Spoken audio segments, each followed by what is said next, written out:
Let the words of my mouth and the meditation of my heart be acceptable in thy sight. Shema Yisrael, Yehovah Elohim, Yehovah Echad. Baruch Shem Kevod Malchuto Yolam Elohim. Hallelujah. Hallelujah. Hallelujah. Hallelujah. Hallelujah. Hallelujah. Praise the mighty Yah. Praise the mighty Yah. Hallelujah. Hallelujah. Well, family. All right. Well, first off, I want to give praise to Supreme Intellect Universe, to God of our forefathers, God of Abraham, Yitzchak, and Israel. Secondly, you want to give due respect to Hanasi, to Paul Baines of Ulam, the leader of Shema Israel.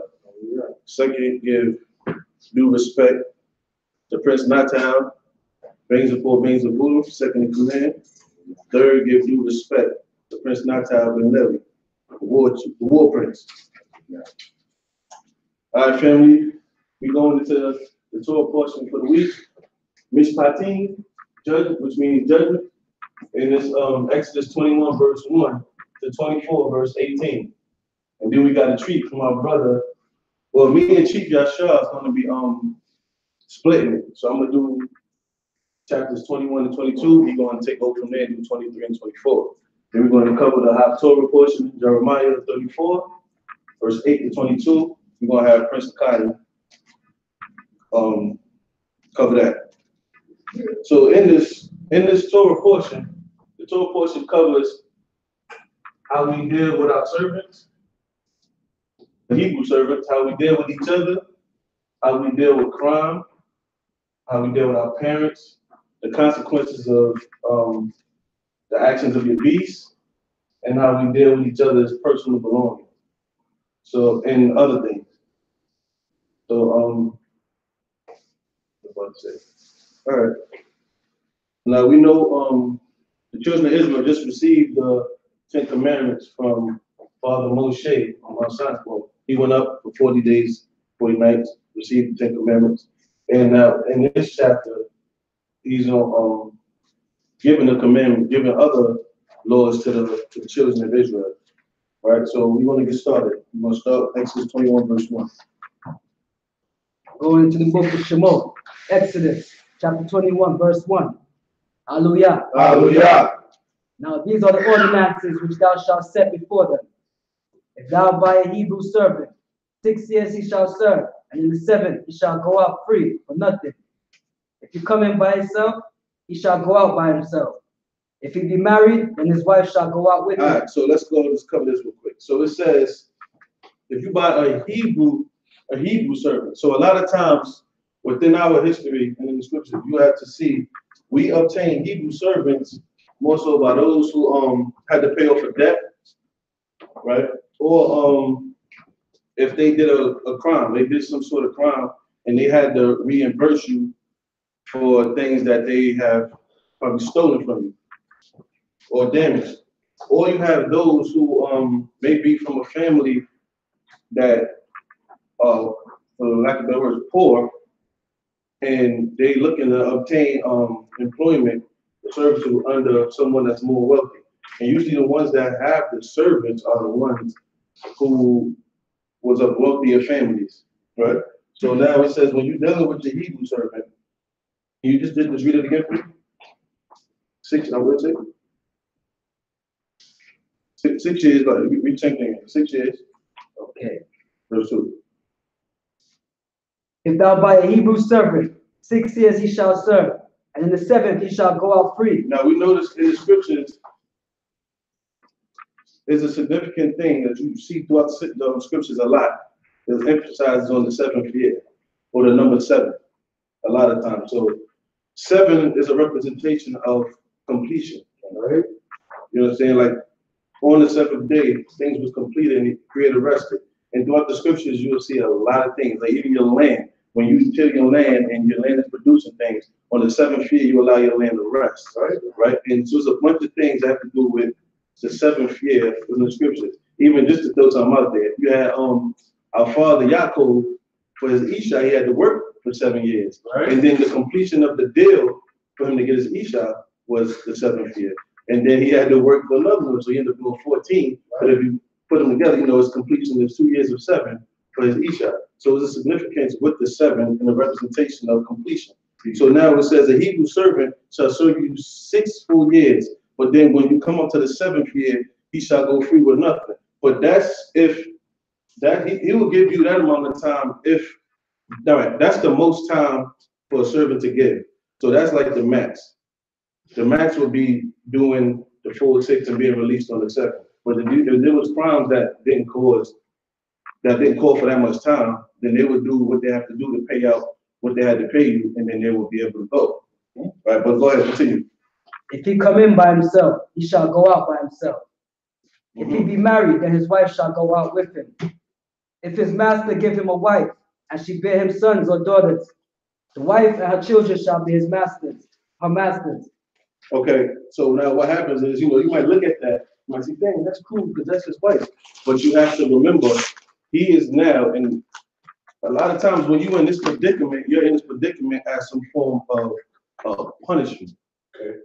You understand? So you getting a wife, but you're getting a wife, and you're in the state of not being able to maintain for yourself.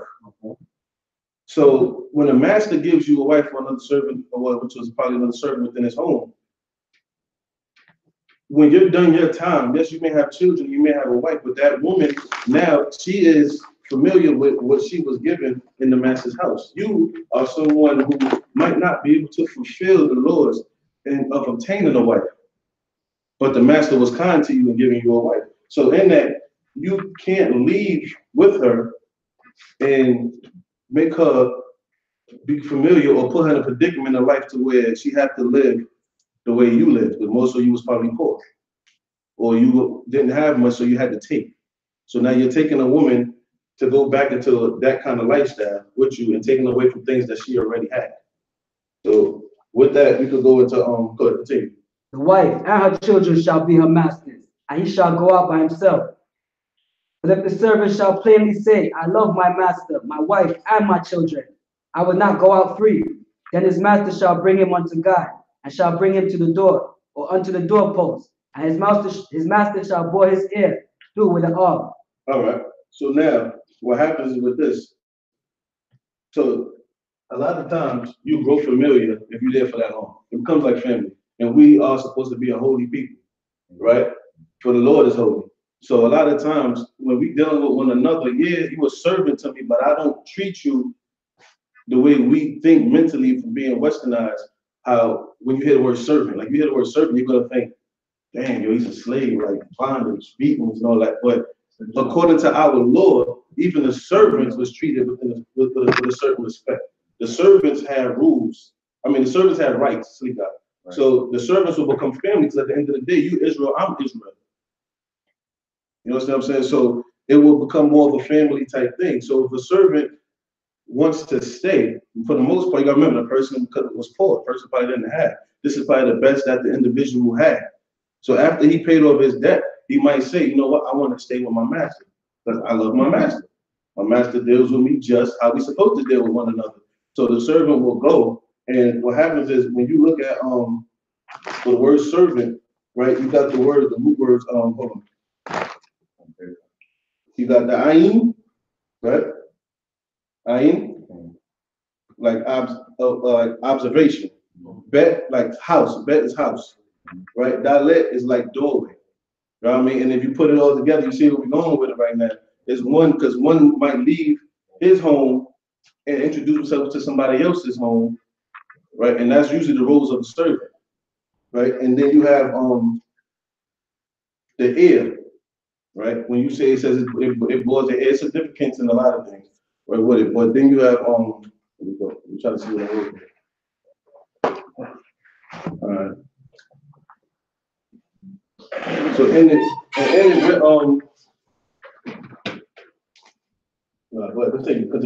and he shall serve him forever. Verse 7.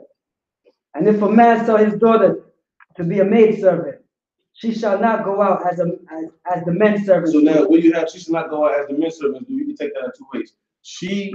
She's not going to go out into the fields and do the strong labors of a man, right? And also, her duties is not to sit there and serve you for that time period as the men servants do for their situations or what they're making up to you for doing.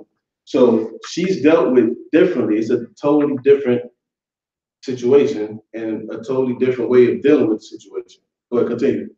Verse 8, hallelujah. Hallelujah. If she please not her master, who have espoused her to himself, then shall he let her be redeemed to sell her. So hold on. So now what happens is, usually when a woman is sold or given as a servant, you gotta remember, like, let's not take it in the negatives. Back then, things was done a lot differently, and it's more of an Easternized culture. So a lot of times, a daughter would have been looked at as a possession. So a man would sell his daughter, for the most part, if you like, for she would sell his daughter as a form of power. You get reimbursement, or you in debt, you sell your daughter into a house, and we dealing with one another. So we gotta look in the righteous aspect. You selling your daughter to another Hebrew that's of a stronger house, a more maintained house, a richer house. So now your daughter is there. Not saying that your daughter has no more dealings with you, but your daughter now belongs as an individual. And you selling her, you're more so would sell her to be a spouse, to get married, to be this man's woman, right? Or how we would say concubine, which is like a lesser wife. So you would sell her into a house, because she won't just be sold to the house just to be there, because then that's when things can get crazy. Things can get out of play. You just have your daughter in that man's house with holding no form of title to anyone in there. So she would usually be sold to be betrothed or spouse, how you want to say it, to one of the individuals. All right, so go ahead, continue. Then shall he let her be redeemed. To sell her unto a foreign people, he shall have no power. So yeah, so now it's like, so if let's say, you know what I mean, she come into your house, you don't really like her like that. You don't really check for her. You know what I mean? But you took her. The thing is, you took her. You allowed it. But you find no interest in her. It's not for you to give her or try to sell her to someone else. You have to give her parents have to have that right and ability to get her back from you. Because usually in those customs, when someone gave their daughter, their virgin daughter, it's a big thing. And then for that virgin daughter that they gave to not be accepted and to be dealt with in a certain kind of way, it values. So you have to give her parents the right to be able to get her back. And you can't sell it to nobody else, because then when they say foreign, it's not talking about like to another nation, because we're dealing with each other, but the transaction from her parents to you and then from you to somebody else, it doesn't have a good look to it. Go ahead, continue. Seeing he hath dealt deceitfully with her. Because when you take her, your idea, when you say deceitful, that means your idea was to take her to be yours. But then you had to change your heart, so now you know you don't want her. But now you dealt deceitfully because now you devalue her, you devalue the deal. You didn't go completely, you didn't go through with the deal completely. So now it's a bad look on her. So you have to give her that ability. Well, she has to be redeemed by her parents. Go ahead, continue. Verse 9, hallelujah. Hallelujah. And if he espouse her unto his son, he shall deal with her after the manner of daughters. So that means if he takes her to give to his son, she has to be given every right that a daughter will be given. It has to be respected. So he has to deal with her as if she's his daughter. So there's a whole bunch of rights within that, because we know the laws of the daughters and different things of that sort. So go ahead, continue. If you take him another wife, her food, her raiment, and her conjugal rights, shall he not diminish? And if he do not do these three unto her, then shall she go out for nothing without money. So that means, so that's how it shows you the Creator is in everything. The Creator is with everyone. Right? You know what I'm saying? And it's showing you the rights of this woman who is sold to a man as a servant. It's showing you the rights that she has. And it's letting you know, even if this man has another woman, he can't, says, if he takes him another wife, her food, her raiment, and her conjugal rights shall he not diminish. Which means he still has to continue and do the same thing. He can't take away from neither. So go ahead, continue. Oh, look, if he does, then she has to be allowed she has to be allowed to go freely without anything. I mean, she's out, she's free, and you can't you forfeited basically. There's nothing for you after that. You lost. So like in the NBA when they want to hold on to something, but they don't want to really fully hold on to it, and then at the end of the season, when they walk out, you got nothing for it. There's nothing for it. Walk out freely. No compensation. Go ahead. Verse 12. Hallelujah. Hallelujah. He that smiteth a man so that he dieth shall surely be put to death. So now we're going into dealing with one another because, you know what I mean? At the end of the day, we Israel. So Yah is establishing these laws. They don't remember the places that we left from, the places that we came from. So Yah is establishing the laws now. He set them in place. And what happens is, when dealing with one another, this whole thing is to build bonds of brotherhood within us. I mean, because that's the main thing. These laws mainly is for us and how we deal with one another. You know what I mean? And that's how we get closer to the Creator. That's the main thing. Fear God and keep His commandments, but most of them is about how we interact and deal with one another. Right? So now in this it says, "He that smiteth a man so that he dieth shall surely be put to death." Because it's zelotov.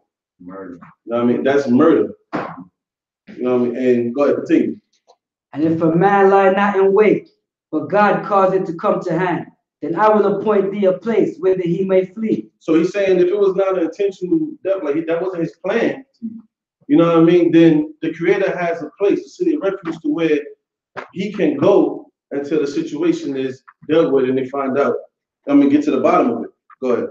And if a man come presumptuously unto his neighbor to slay him with God, thou shalt take him from mine altar, that he may die. All right, so now with that's basically saying you planned it. Right? You planned to murder, it's premeditated murder, right?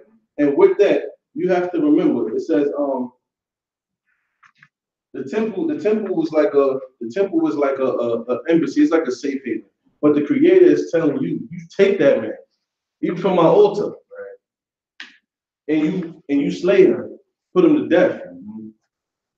That's how bad that is in the eyes of the Creator on how we deal with each other.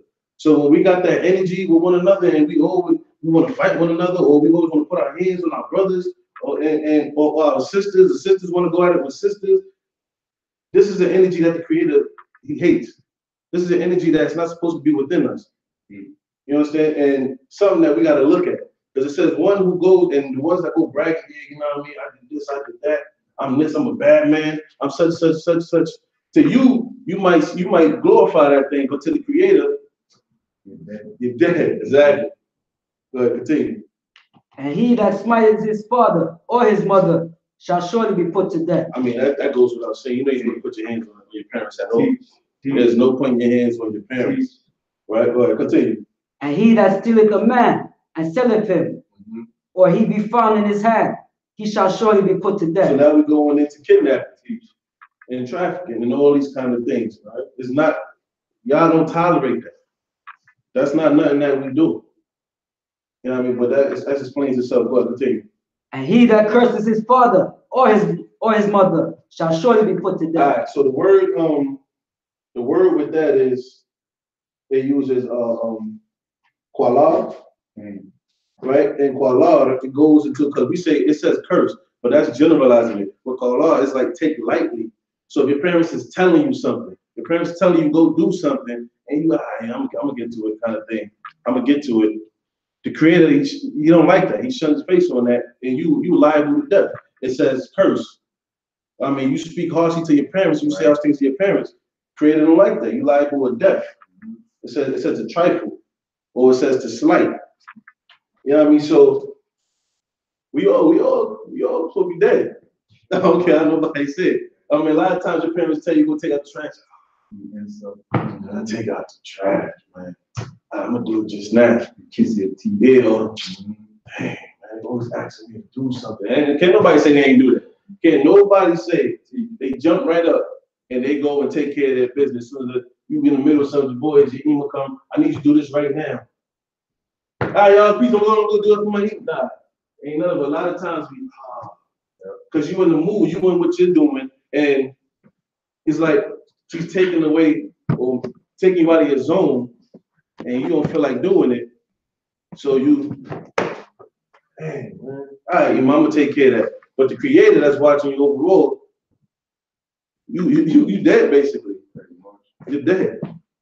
Go ahead, continue. Verse 18, hallelujah. Hallelujah. And if men contend, and one smite the other with a stone, or with his fist, and he die not, but keep his bed, if he rise again, and walk abroad upon his staff, then shall he that smote him be quit. Only he shall pay for the loss of his time. All right, so, go ahead, continue. And shall cause him to thoroughly be All right, so what happened basically, so if me and the brother gets in the fight, but this makes us think about it before we do it, and it makes us try to stay away from doing it. You know what I mean? Because what happens is if me and another brother is in a fight, fist fight or whatever, and it gets real crazy, and then, so like I said, you pick up a stone or you just use your fist, and something happens to that brother, right? He can't work. Into where he's out for some time, right? You were okay, but you got to take care of everything that brother did. So that brother was working, he's making this amount of money.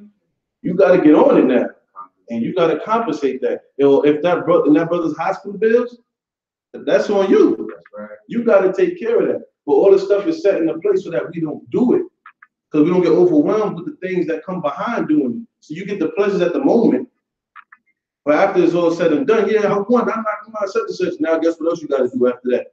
Now you got to get that brother where he got to go. You got to pay him for all the time he ain't working. And after you pay him for all the time he ain't working, now you got to go to the hospital and you got to pay his bills for that. So at the end of the day, did you win anything? Sorry. No, continue. And if a man smite his bondman or his bondwoman with a rod, and he die under his hand, he shall surely be punished.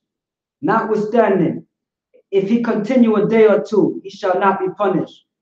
For he is his money. All right, so what happened now is, see, and now this goes into the servants. See, we can't say, oh, you can't beat your servant, because at a lot of times, it talks about sparing the rod and different things of that sort. And a lot of times, even us, we get penalty of stripes. So we can't say a servant is not supposed to be hit, because we all fall under these rules, and we all get stripes and different things of that sort. But what it's saying is, if you are chastising your servant, right, and something happened because you don't even know like the conditions, you might not even know medical conditions, or you might have just been hitting them, and then things just went left and the servant collapsed.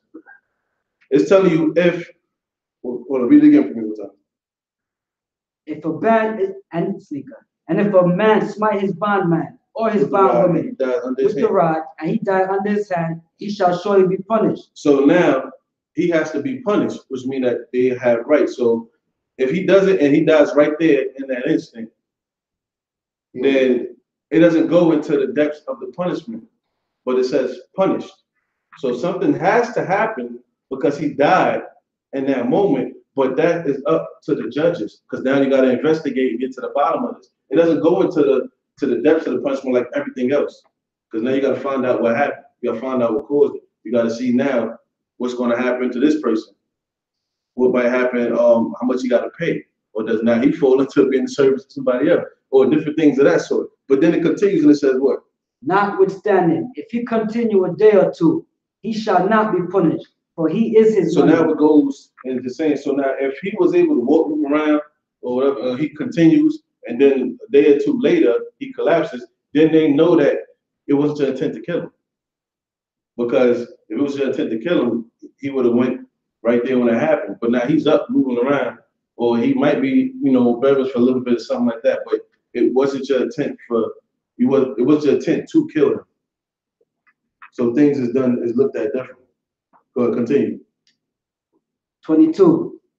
Hallelujah. Hallelujah. And if men strive together and hurt a woman with child, so that her fruit depart, and yet no harm follow, he shall be surely fined, according as the woman's husband shall lay upon him. And if he shall pay as the judges determine, but if any harm follow, then thou shalt give life for life. All right, so what happens is, so if, like I said again, so if two brothers is fighting and they accidentally fall upon a sister who is pregnant, and she loses her child, right?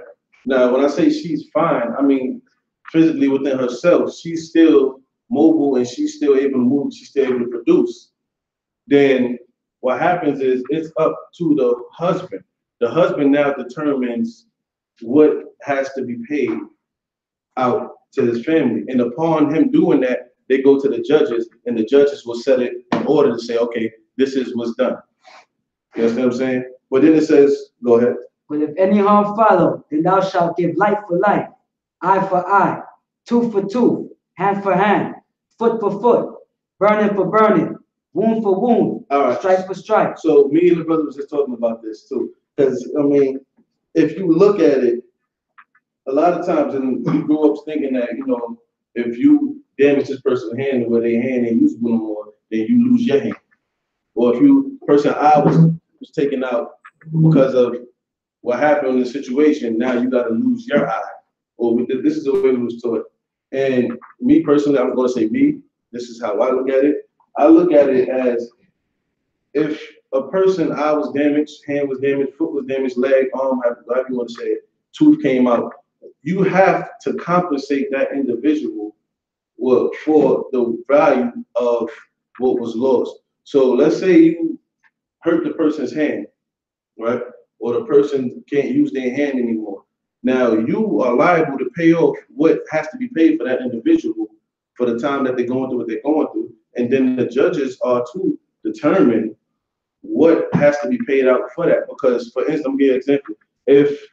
If you was hurt and now I got to take care of it, because we just read that earlier, you're hurt and I got to take care of that, and then your hand is messed to where you can't use it, and now I have to lose my hand.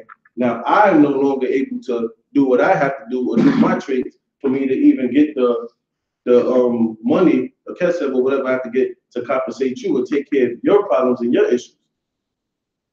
You know, it's a lose-lose situation. But continue. And if a man smite the eye of his bondman, or the eye of his bondwoman, and destroy it, he shall let him go free for his eye's sake. And if he smite out his bondman's tooth, or his bondwoman's tooth, he shall let him go free for his tooth's sake. And So, if go ahead. No, go ahead. and if an ox gore a man, So now we're gonna go into the realm of the animals. So that's what we're going there. We're going into, you know, how we supposed to deal and have our animals. Go ahead. and if an ox gore a man or a woman, that they die, the ox shall be surely stoned, and his flesh shall not be eaten, but the owner of the ox shall be quit. So now, if this is the first time thing happening and the ox, you know, not known to do it, but the ox does gore and it kills someone, now the ox is put to death, and you do not take benefit from that ox, which you have to leave at. And the person who ox was not known to do it, but it happened, it doesn't fall on them because it's not something that was a known thing. It wasn't something that happened. So that person for that situation is okay. Go ahead. 29, hallelujah. Hallelujah. But if the ox was wont to gore in the past, in time past, and warning have been given to its owner, and he have not kept in it, but he have killed a man or a woman, the ox shall be stoned, and his owner also shall be put to death. All right, so if you got that animal, like for instance, we use dogs, we deal with dogs all the time.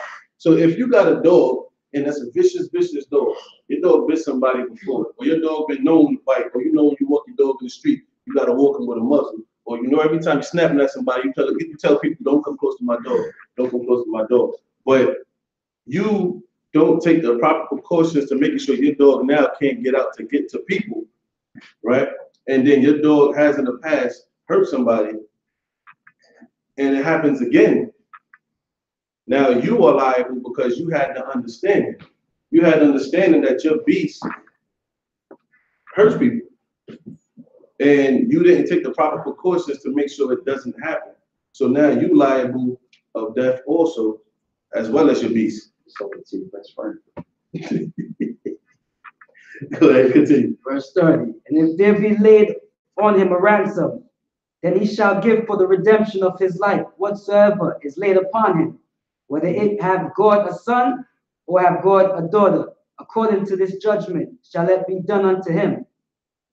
If the ox gore a bondman or a bondwoman, he shall give unto their master 30 shekels of silver, and the ox shall be stoned. So what we have to understand now with this, because you see the separation when it gets to bondman and bondwoman, and when it gets to just regular brothers and sisters. Now we are Israel, but in it, this is so people have an understanding. Once you become a bondman or bondwoman, you are at a lower class than those of regular because of what you have done to make you become that.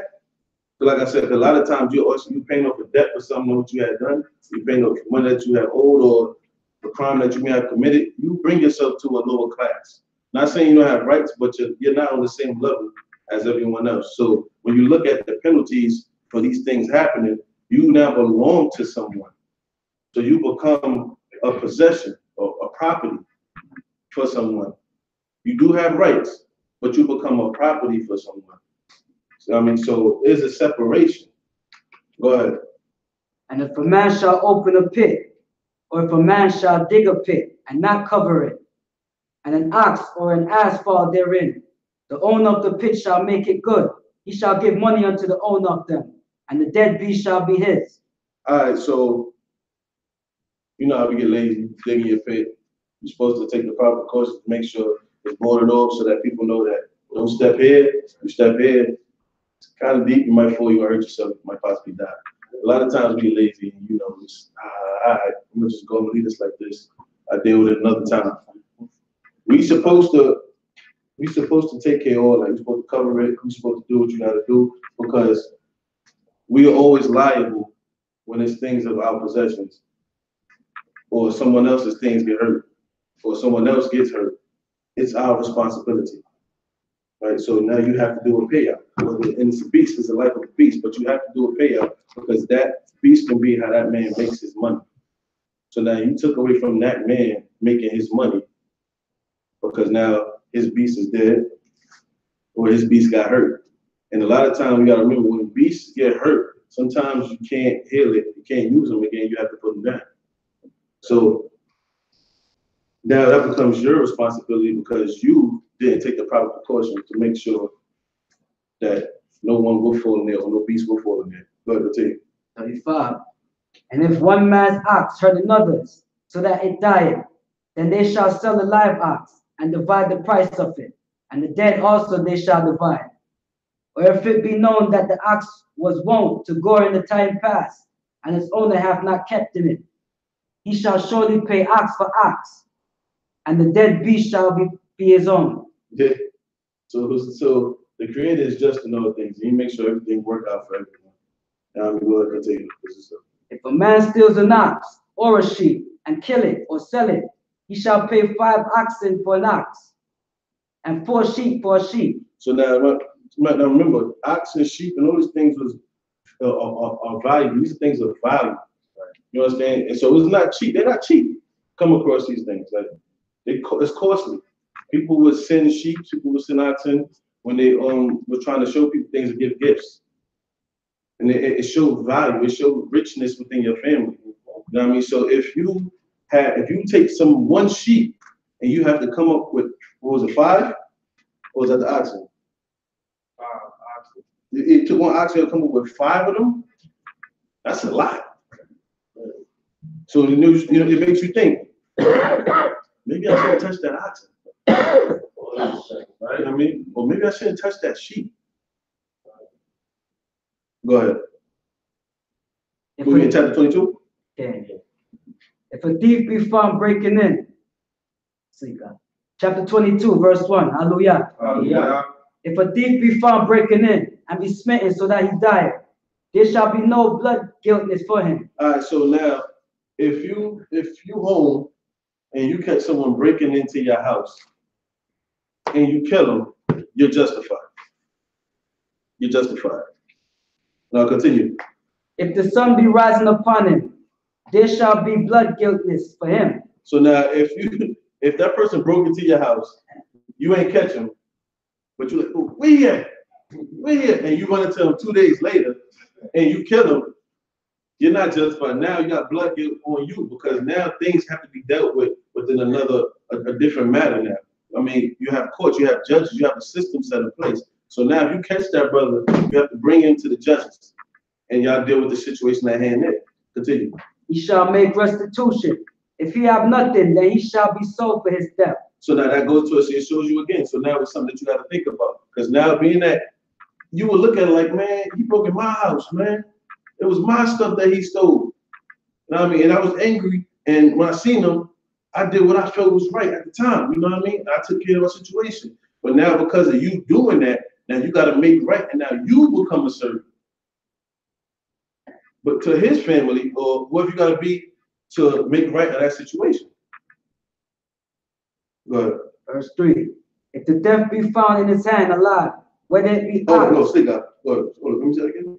He shall make restitution if he has nothing. No, sleep God. I said that wrong. What happens is, if you catch him the next day and he deal with the situation, he has to make right of that. He got to pay it out. But if he can't pay it, now he becomes a servant to you, and he got to pay off his debt. So now that goes into, like I said, for stealing certain things, you're not going to do a whole 6 years of service for that. So the 6 years, the 7th year is the max. But it's basically off of what the judges would say the time is alluded to. That see the amount of time you have to do for the crime that you committed. Good. So I read that wrong. Go ahead. If the debt be found in his hand alive, whether it be ox or ass or sheep, he shall pay double. You caught red-handed with the stuff right there. Now you're paying double for that. Go ahead. If a man cause a field or a vineyard to be eaten, he shall let his beast loose, and it feed in another man's field, of the best of his own field, and of the best of his own vineyard. He shall make restitution. I mean, so if you, like I said, if you let your beast loose and he in somebody else's field and he's messing with their stuff, because like I said, these vineyards and these things like that, a lot of this is used, and this is how people deal in their business. This is their business. This is how people make their money. So now, if you let your beast loose and he goes to somebody else's field and damage all their things, to where they're now in a situation where they are at a loss for money, you have to make right with it. Go ahead. Verse 5. If fire break out and catch in thorns, so that the shocks of corn or the standing corn or the field are consumed, he that kindled the fire shall surely make restitution. Yeah, so I mean, so if you was negligent of things, and like you said, a fire happened because of your negligence or whatever, and burnt down somebody's goods, somebody's crops, now you have to make right of that. Go ahead. Verse 6. Hallelujah. Hallelujah. If a man deliver unto his neighbor money or stuff to keep, and it be stolen out of the man's house, if the theft be found, he shall pay double. If the thief be not found, then the master of the house shall come near unto God to see whether he have not put his hand unto his neighbor's goods. So right here is all right. Man deliver to his neighbor's money and stuff. So if I give you some stuff to hold for me, and something happens, it ain't here no more. Somebody break into your house, or you telling me, somebody broke into my house and they took the money, but the person, it says the thief. Hold on. If the thief be found, then that thief got to pay it out. But now if the thief ain't found, all I'm going off of is your word, or what you're telling me, somebody broke in my house and did this. So now what you have to do now is we got to go to the house. So we go basically, it says come near to God. So we're going up to the judges. We're going to the judges set in place. That's what we righteously. So we're going to the judges to see whether he have not put his hand into the good. So it's like, you my brother. At the end of the day, you telling me something that happened. I gave you money, and I'm just taking your word off of it. You don't know who did it. I don't know who did it. Nobody was caught.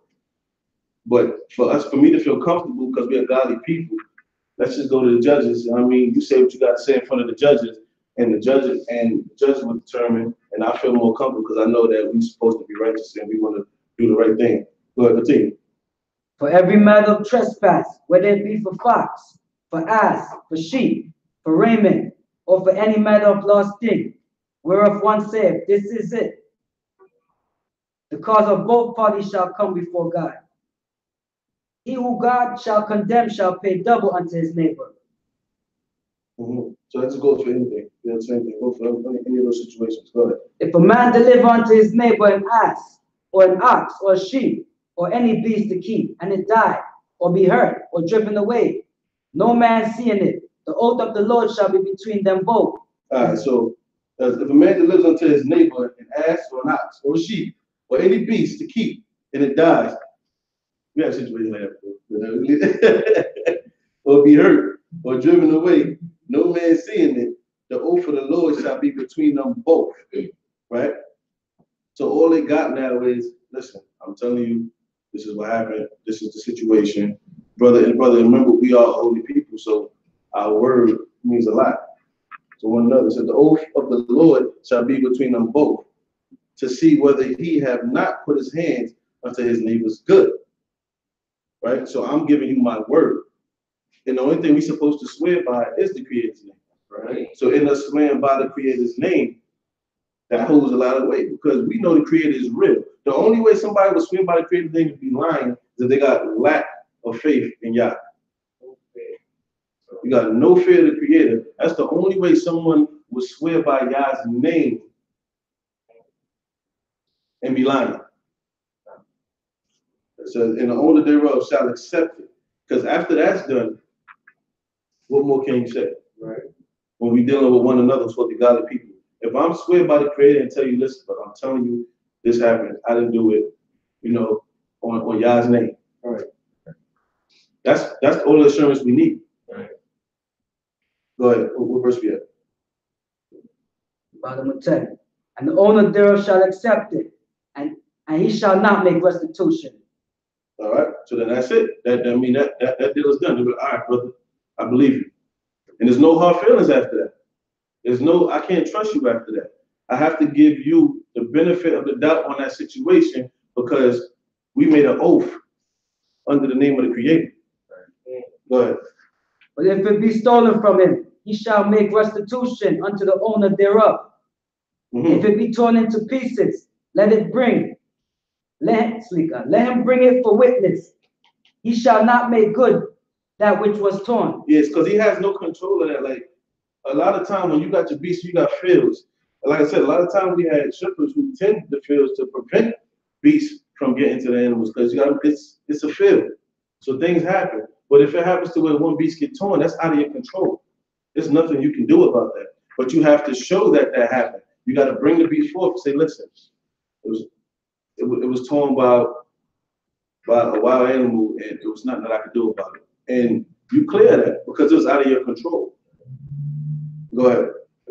And if a man borrow aught of his neighbor, and it be hurt or die, the owner thereof not being with it, he shall surely make restitution. So now if you borrow, like if you like your brother, I'm gonna go on those terms. My brother, can I hold your ox, man? Because I got something over here, you know, I ain't got an ox right now, man. You know, so you want if I can use your ox right now to go do this, and then in the midst of you using it, or we're gonna go monitor. But brother, can I use your car? Can I use your car? Because I need to make this run. I gotta go this place, that place, this place, that place. I got a lot of things to do. It's very important. Sure, brother, use my car. In the midst of using the car, something happens. That now you have to make good at it. Go ahead. If the owner thereof be with it, he shall not make it good. If it be hireling. No, yeah, so if the owner, so the owner come like, yo, listen, man, now I'll bring over here, I got you, I'm gonna come to, I'm gonna take it, we're gonna do it. And the owner's there in the midst, then you good. Because the owner's right there in the midst doing the with you. Go ahead. If it be hireling, he loses his hire. Oh, wait a second, wait a minute. Bottom The of owner 14. will do what you like. If you be hireling, he loses his hire. Okay. Go ahead. And if a man entice a virgin that is not betrothed, betrothed, and lie with her, he shall surely pay a dowry for her to be his wife. All right, so this is not he's not raping her, he's not doing any of that. What he's doing is he's giving her that game. He giving her that good game. He just giving her that good game. She liking it. He got her ass. All right, now see, all right, Chief. I give her a Chief. All right, brother. You know what I mean? And then he ended up sleeping with her. You know what I mean? And he ended up breaking her token of virginity. And they're not married. Then what happens? He shall surely pay dowry for her to be his wife. Keep going. If her father utterly refuse to give her unto him, he shall pay money according to the dowry of virgin. All right, so what happens is now it's like you broke it, you bought it. So you took her token of virginity, and that's something that's precious. So you gotta understand, when you got a virgin daughter, you got one of the best things in the world, because a virgin daughter is pure. She's untainted. You know what I mean? She has her own mind. You know what I'm saying? And she has value.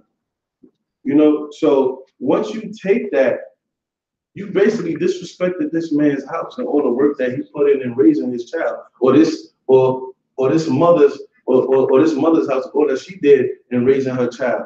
And there's a lot of damage in taking. That's why I say it's a lot following taking the daughter's virginity. You know what I mean? So now what you got to do is you gotta take her and marry her, and you gotta pay the dowry that the father's telling you he wants. But if the father don't want you to have her because you ain't good enough, or he just don't like you, or he don't like what your family presents, because a lot of time it was like we did things as a listen, I'm wealthy, you wealthy, I own this over here, you own this over here, let's bring it together, and we'll be a wealthier, more powerful family. But now if you are some little peasant boy in the field, and I mean she just wanted to deal with a peasant boy in the field, and you ain't got, the father will say, listen, I want this from you, I want this from your family or whatever, and I don't want you to have her. You still got to pay out that dowry. And she's not yours. So you got that one thrill, and you paid a whole dowry, you bought a whole wife with a thrill, and you ain't even getting her. Go ahead, continue. What verse we at? 17. Go ahead. Thou shalt not suffer a sorceress to live. Yeah, we know that. Go ahead. Whosoever lieth with a beast shall surely be put to death. We know that. But in this day and time, whosoever lie with a beast, they good. Whosoever lie with a beast and marry them, that beast get medical insurance. It's crazy right now. You could marry your animal. And this land right here, in this melting pot, you can marry your beast in some states. But they giving men a hard time on polygyny. You know what I mean? But you can marry your animal. You got two dogs. You can have two dog wives. You know what I'm saying? You can marry your cat. But they give you a hard time with having two each side. That's crazy. It's crazy. Go ahead. Verse 19. Hallelujah. Hallelujah.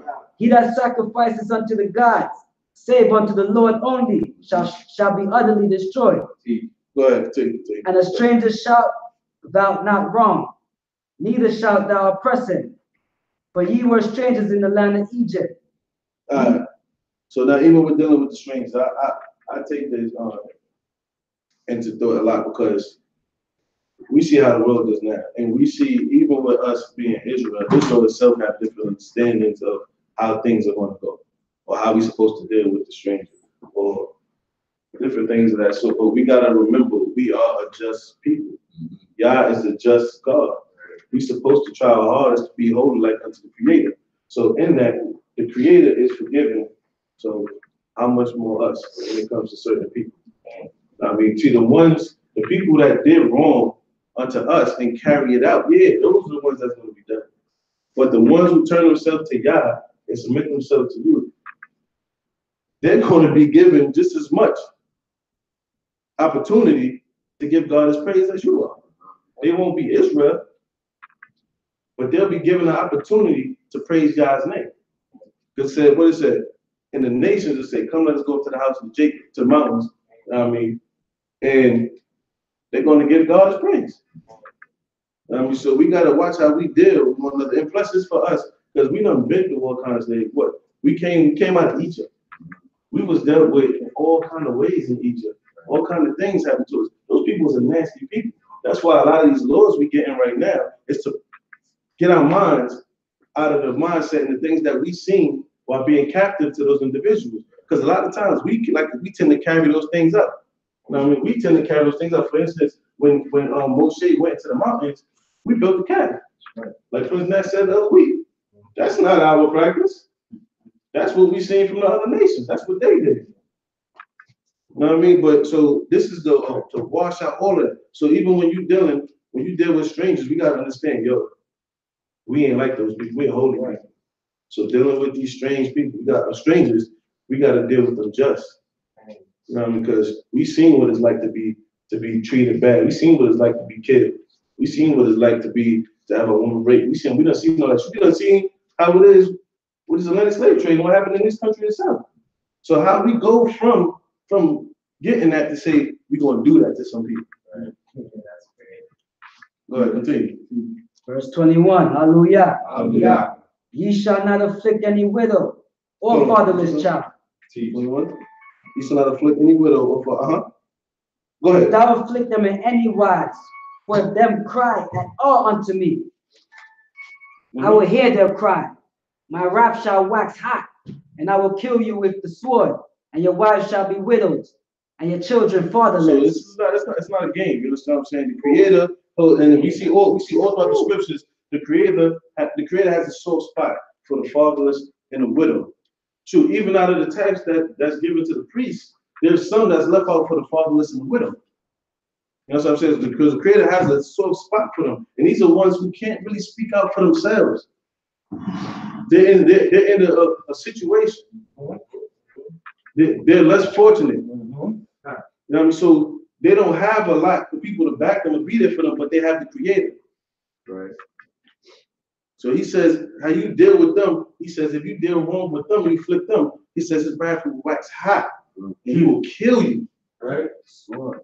He will kill you. You got to remember how y'all described us. He was weak. We was the small. We had nothing. That's right. He was the smallest. And nothing. He said, and I chose you. Hallelujah. So that's the ones that guys with most of the time. So it was like, who are we to start acting like that now? Do we forget where we forgot where we come from? Go ahead. Verse 24, hallelujah. Hallelujah. If thou lend money to any of my people, even to the poor with thee, thou shalt not be to him as a creditor, neither shall ye lay upon him interest. So that's not nothing that we do with one another, you know what I mean? Because I got a brother chief that's sharp. The interest. But in dealing with one another, when we do certain things, we're not credited. We don't sit there, we're not always. Yo, shalom, bro. I gave you money like 10 minutes ago. You told me you gonna get it back to me. I'm just here to see if you have it. You know what I mean, my brother? I mean, we don't chase brothers down. We don't put interest on money. That's not how we deal with one another. If I'm able to loan that to you, I loan it to you. And knowing that you are striving to be right just like I am, I expect you to give it back to me. And I know you will. And I know you will give it back to me as soon as you can. So I don't stress you about that, especially if I have it. If I don't have it, I can't give it to you. But if I have it and I'm good, I know when the time is right, you'll make sure I get that back. Because we strive to be righteous in the same way. Right. Then we serve the same Yah. Right. Go ahead, continue. If thou withal take thy neighbor's garment to pledge, thou shalt restore it unto him, by that the sun goes down. So if you like, yo, bro, man, you know what I mean? Hey, let me get this, I'll give you this, you know what I'm saying? I give it back to you, I mean, when you give my money. So now I was telling you, if you do that, or like if you take, if you take his garment, make sure he get that back sundown, because that's how that man cover up. Right. You know what I mean? That's how that man rest easy at night and sleep well. And ain't that justice like, yo, hey, brother, you get that throughout the day when you're going to do your business, you're going to do whatever you have to do. But I know when it's time for you to rest your head, come back and I'll give it back to you. Right. And just make sure I get it back in the morning again. We just repeat the same process. That's just. Because it shows consideration, so that you care. Go ahead, continue. For that is his only covering. Right. It is his garment for his skin. Wherein shall he sleep? And it shall come to pass, when he crieth unto me, that I will hear, for I am gracious. So it's like, so if you're the one to be like, nah, yo, give me that coat, bro, I'll give it back to you when I get my money back, bro. So when that man is going through all he's going through, because obviously he had to borrow from you and he needed it. So if he's going through all his struggles and now he's out there in the field, and you got his coat, so he got to sleep. However he's sleeping, and now he's uncomfortable, and he's crying out to the Creator, because mind you, he's already under however much stress he might be under at the time, and he got to ask you for something. Right. Like, you know what I'm saying? So now he's going through whatever he's going through. Now you add it to the problems, because now he can't even sleep comfortably, and he crying out to the Creator. I mean, the Creator will hear him. Go ahead. Thou shalt not revile God, nor curse the ruler of thy people. Thou shalt go ahead. Thou shalt not delay to offer up the fullness of thy harvest, and of the outflow of thy presses. The firstborn of thy son shalt thou give unto me. Likewise shalt thou do with thine ox, and with thine sheep. 7 days it shall be with its dam.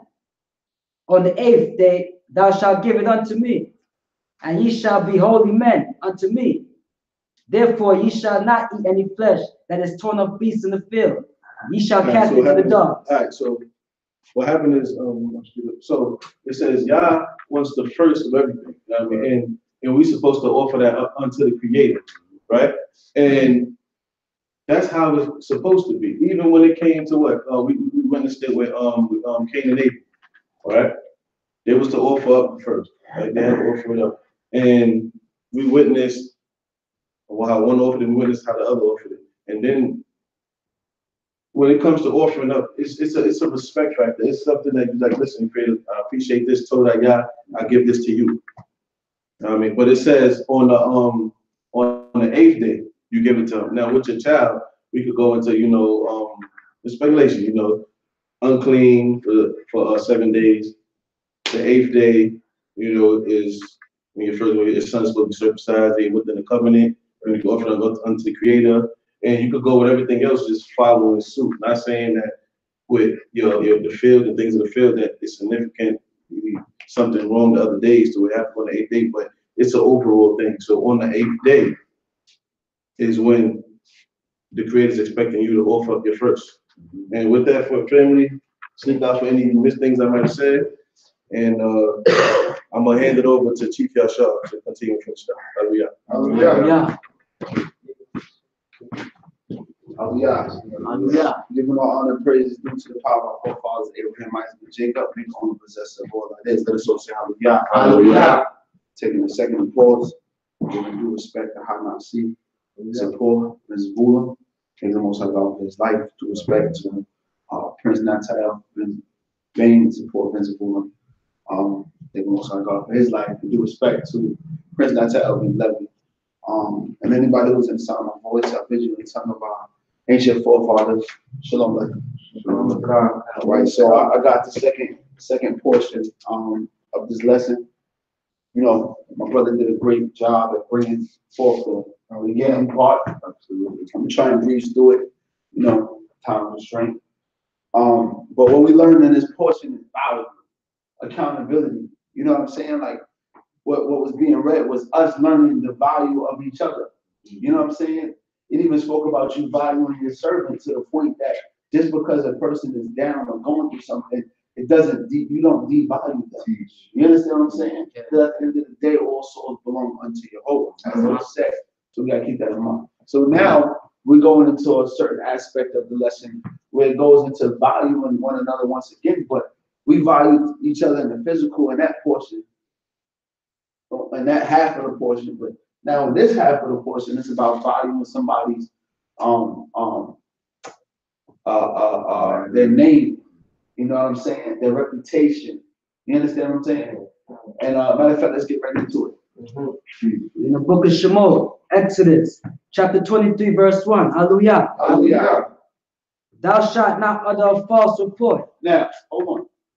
Thou shalt not utter a false report. Now, some books that say, thou shalt not gossip, thou shalt not. Matter of fact, I got a book right here, Holy Bible.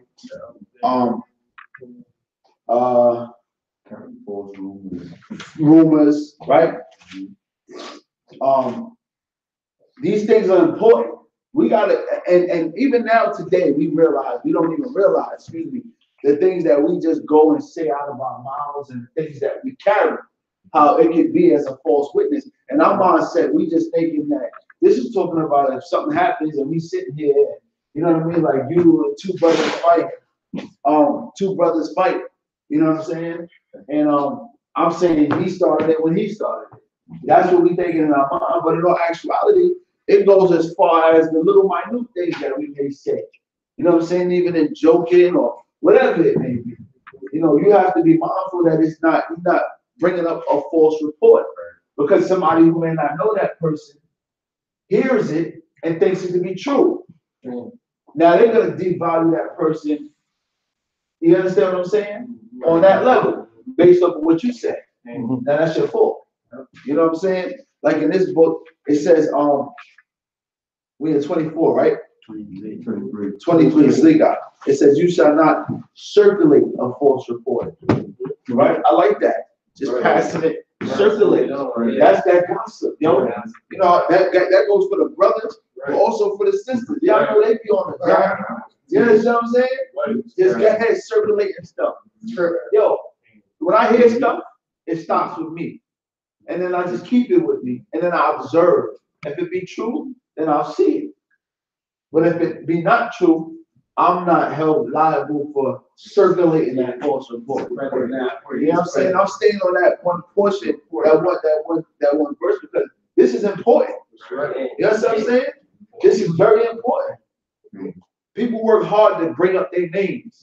They work hard to gain that reputation, and then people walk around circulating false reports, knocks it down. Unacceptable. That's not something that we do in Israel, because we value each other. Right. You know what I'm saying? We don't. Put not thy hand with the wicked to be an unrighteous witness. So, and that go hand in hand too. You got to be able to check somebody when they on the jack with you. You know what I'm saying? Because what they doing, that's wickedness right there. And it says, put not thy hand with the wicked. Don't lend your ear to that foolishness. You understand what I'm saying? And don't circulate it. Because now you put your hand with the wicked. We know. Thou shalt not follow the multitude to do evil, neither shalt thou bear witness in a cause to turn aside after a multitude to prefer justice. Now, this is important. Thou shalt not follow a multitude to do evil. Listen, the Most High God set us aside. He says, I, Yehovah, your God, am holy. Therefore, ye shall be holy. Anything that's holy is set aside. It's not accessible to everybody and everything. We can't follow anybody. We're supposed to be the head and not the tail. We're supposed to be the trendsetter, not the trend followers. You understand what I'm saying? That's important. Because when you set yourself up in that manner and you separate yourself, you put yourself on a whole nother level. You understand what I'm saying? And when you hold something, look, I could go to a store and buy a chain that ain't even real. But if I hold it like it's real, people are going to treat it like it's real. You understand what I'm saying? And we hold value to each other. People got to treat us like that. We don't hold value to each other. Therefore, what happens? People can go ahead and do whatever the heck they want to do. That's why it's important we learn to value each other, love each other, do for each other, police our community, uphold each other with love and respect. Because can't nobody come up in here and treat us any less. Any less. You understand what I'm saying? Read on. Neither shalt thou favor a poor man in his cause. If thou meet thy enemy's ox or his ass going astray, thou shalt surely bring it back to him again. That's right. So it says, read the verse prior about the poor man. Neither shalt thou favor a poor man in his cause. All right, so if a man is poor, this is how I'm interpreting it, and he's doing wrong, you can't just be like, he's poor, you know what I'm saying? Nah. You get no break. Right is right, wrong is wrong. And a lot of times we forget that, man. I'm gonna flip the script real quick. We think that with family. You know what I'm saying? Like, oh man, that's my family right here. When they do something, you want to give them a break. Listen, it don't mean that I don't love you any less. Just what you doing is wrong, and I don't check for it. That is it. Right is right, wrong is wrong. Whether you rich or poor, right is right, wrong is wrong. And it go hand in hand with the rich as it do the poor. Read on. If thou meet thine enemy's ox or his ass going astray, thou shalt surely bring it back to him again. Now that's putting aside that grudge right there. So I'm saying, you standing up to do what's right over holding a grudge with somebody. You understand what I'm saying? You like, you know what, man? Because what we got to realize is that the blessings are in our actions. And a lot of times you do stuff for you. We do things for other people though, and we got it backwards. You understand what I'm saying? Yeah. I'm not going to apologize to them because they don't deserve it or this, that, and the third. Or I'm going to keep holding this because, you know what I'm saying, like they ain't this or that. This ain't for you. This is for me. It's got to be like a competition for blessings right now. You see what I'm saying? Like, this is my opportunity to level up. I'm not going to let you get in between that in no way, shape, or form. You know what I'm saying? So if I see something that's yours, whether I like it or not, whether we got problems or not, I'm going to bring that back to you because that's my blessing. You know what I'm saying? If I bring it back to you, you be like, man, get up out of here. I'll fulfill my obligation. You see what I'm saying? I'm good. Now everything is on you. We know. If thou see the ass of him that hateth thee lying under its burden, thou shalt forbear to pass by him. Thou shalt surely release it with him. Thou shalt not rest the judgments of thy poor in its cause. Keep thee far from the false matter. And the innocent and the righteous slay thou not. For I will not justify the wicked. And if thou shalt take no gift, for gift blindeth them that have sight. All this stuff is self-explanatory. You know what I'm saying? It's self-explanatory. Read on. And perverted the words of the righteous, and the stranger shalt thou not oppress. For now, ye know. Now, we heard that. This is the second time we heard that, right? Prince, you touched on that, right? Concerning the stranger, right? One thing that we got to learn, right? And I'm not going to get too deep into the topic. It's a hot topic right now amongst our community. You see what I'm saying? They got people on Fox 5 News. They got CNN. Well, you know, our nation is a hot topic right now. But this is what I'm going to say concerning the stranger. I understand what prophecy says. But you know what? You got to sit there and read the scriptures. Yeah. The Most High God did so much to redeem us so that we can serve the purpose of serving him, fulfill the purpose of serving him. Then we read in different portions where it says, every knee shall bend, every tongue shall swear and declare Jehovah is king. Right.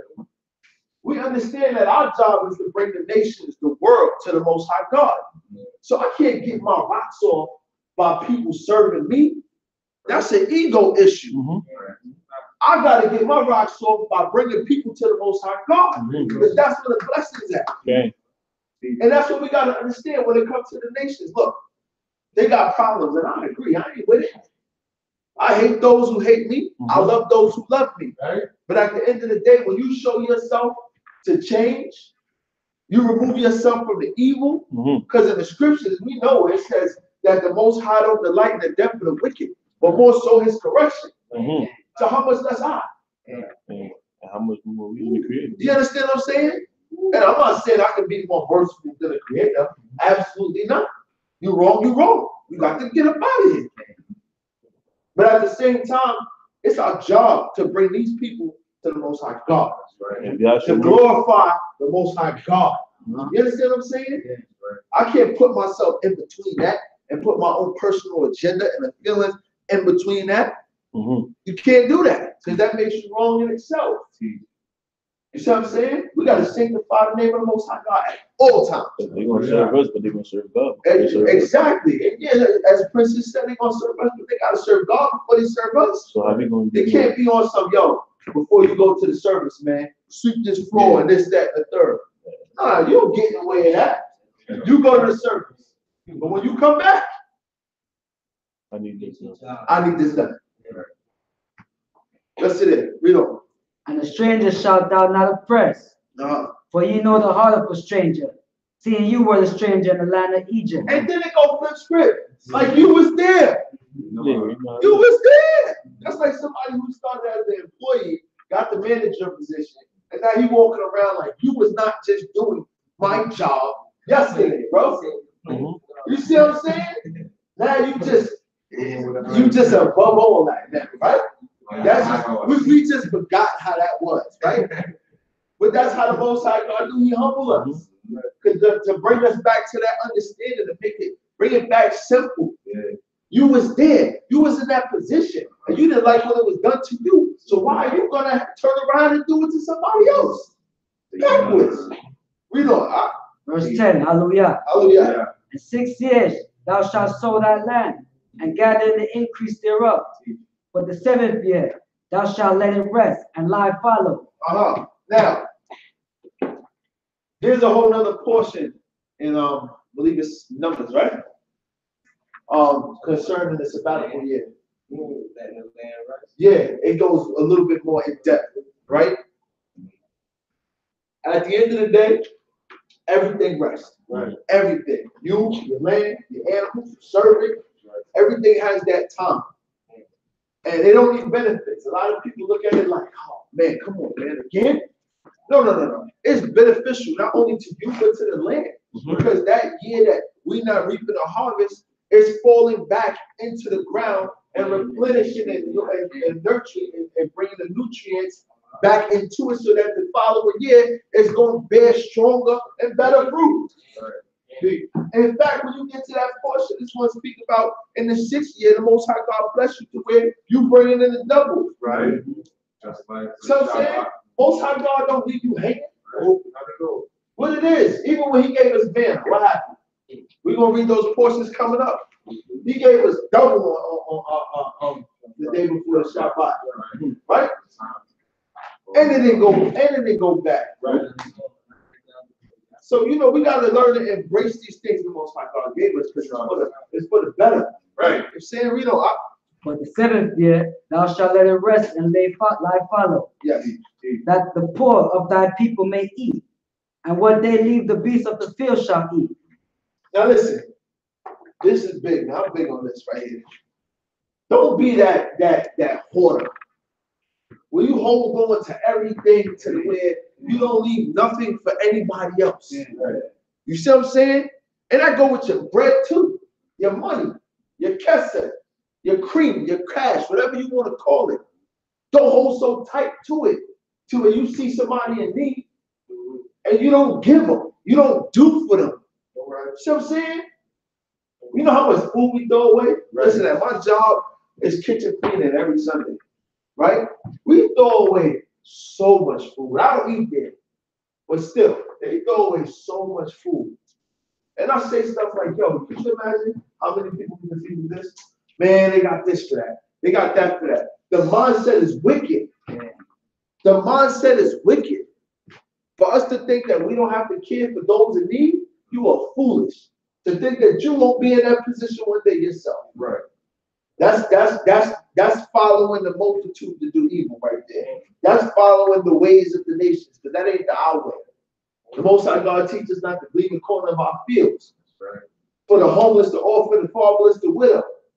And on the sabbatical year, guess what? They reap in your harvest. Let them, and I don't mean like they're going to go and reap and sell. No, but they get full range of that.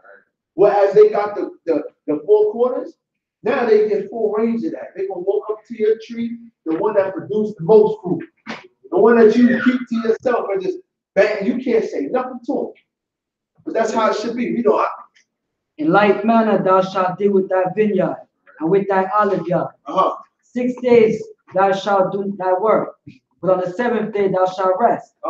That thy ox and thy ass may have rest. Okay. And the son of thy handmaid and the stranger may be refreshed. And don't take the Shabbat lightly. Shabbat, I'm gonna look up. Somebody in their lesson once before spoke about how many times the Shabbat was mentioned. Don't take it lightly. Don't take it lightly. That was one of the first laws that we got. Aside from be fruitful, matter of fact, be fruitful and multiply came after the Shabbat. First covenant. You see what I'm saying? First covenant. Why would we take that lightly? Read on. And in all things that I have said unto you, take ye heed, and make no mention of the name of other gods. Neither let it be heard of thy mouth, out of thy mouth. I ain't even gonna hold you. This is something that we definitely gotta work on. You see what I'm saying? We definitely gotta work on it. I'm gonna speak for myself personally. We gotta remove certain words from our vocabulary. You know what I'm saying? And I understand we bring understanding to people, but we gotta put the Most High God first. You see what I'm saying? Read that verse one more time. Let's look at the emphasis the Most High God put on this. Read on that. And in all things that I have said unto you. In all things I said. Meaning everything I just said to you, read on. Take ye heed. Make sure you hear this one, though. That's what take heed means. That means you hold up, stop for a second. Hear this. I know I said all that to you. You know what I'm saying? I said all that to you. But make sure you catch this point right here. You know, And make no mention of the name of other gods, neither let it be heard out of thy mouth. now with that said, for it to be that much emphasis on it, you gotta respect it. Okay. We gotta respect it. We gotta catch ourselves. This walk is all about leveling up. Right. At the end of the day. You know what I'm saying? And leveling up comes in a humble way. Sometimes it's very uncomfortable. But you know what? That's where the growth is at. The growth is in the discomfort. You understand what I'm saying? The growth is in everything that you ain't used to. That's what growth is. Read on. 3 times. I said growth, not growth. Read on. 3 times thou shalt keep. Verse 14. Hallelujah. Hallelujah. 3 times thou shalt keep a feast unto me in a year. The feast of unleavened bread shalt thou keep. 7 days thou shalt eat unleavened bread, as I commanded thee. Correct. At the time appointed in the month of Abib. In the month of Abib. Read on. For in it thou camest out of Egypt, and none shall appear before me empty. And the feast of harvest. Stop for a second. None shall appear before me empty. Now we understand what that means, that if we were in our land, what we would be bringing to our feast. But don't take that lightly when you walk up in here. Don't walk up in, yo, people come to, and if you ain't got it, you ain't got it. I understand that. People come all the time, and we don't charge nothing crazy for our feast rooms and all that other stuff. We the cheapest camp around. But people still manage to come empty-handed. How do we do that? And this is, did that say Chief Yashar feast? Nah. Did that say Hanasi feast? Nah. Did it say Prince Ishmael feast? Prince Micaiah, Brother Rishada? Did it say any of our feasts? That's the feast of the Most High God. So how dare we? Even though we're in the land of our captivity, it's all about practice. Practice makes perfect. This is proving ground right here. So that when we get the opportunity to go back to the land, you see what I'm saying? So why would we take these things lightly and move the way we move? When we drop that bread on some liquor, we drop that bread on some, on this. You know what I'm saying? We drop that bread on the latest game to drop, the latest Jordan, anything that you personally hold value to that really has no value at all. You understand what I'm saying? None shall appear before me empty. None. And the feast of the harvest, the first fruits of thy labors, which thou sowest in the field, and the feast of ingathering, at the end of the year, when thou gatherest in thy labors out of the field, 3 times in the year, all thy males shall appear before the Lord thy God. All the males. You understand what I'm saying? Hold them little boys accountable too. My son got bread. You know what I mean? My son got bread. And I'm gonna hold him accountable to that. And I ain't gonna hold you. He have it in his little heart. But that's stuff that we gotta begin to teach them from here. You see what I'm saying? We have to. Because that repetition, that's gonna cause that younger generation to get better than us. Those bad habits that they have, that we have, they ain't gonna have. We gotta work it out of them. Verse 18, hallelujah. Hallelujah. Thou shalt not offer the blood of my sacrifice with leavened bread, neither shall the fat of my feast remain all night until the morning. The choicest first fruit of thy land, thou shalt bring it into the house of the Lord thy God. Yes. Thou shalt not seek a kid in his mother's milk. A kid. All right. What is a kid? A goat. You understand? Let's bring it back to the true meaning. Let's understand what we were doing at that point in time when this law was given.